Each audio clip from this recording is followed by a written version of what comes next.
කොහොමද ඔයගොල්ලෝ හැමෝටම ලස්සන රෙසිපි එකක් අරගෙන ආවා මම.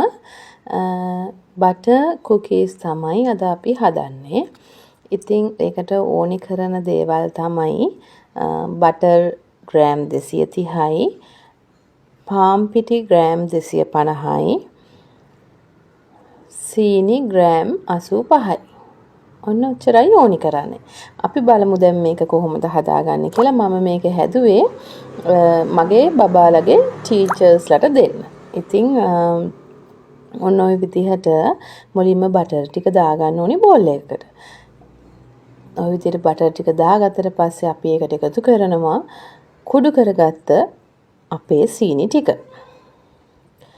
එකතු කරගෙන මේ වගේ හොඳට මික්ස් කරගන්න ඕනේ. බීට් එකක් හෝ ඔයාට තියෙන්නේ හැන්දක් නම් හැන්දෙන් හරි බීට් එකෙන් හරි කැමති විදියකට අපිට හොඳට මේක මික්ස් කරගන්නයි තියෙන්නේ.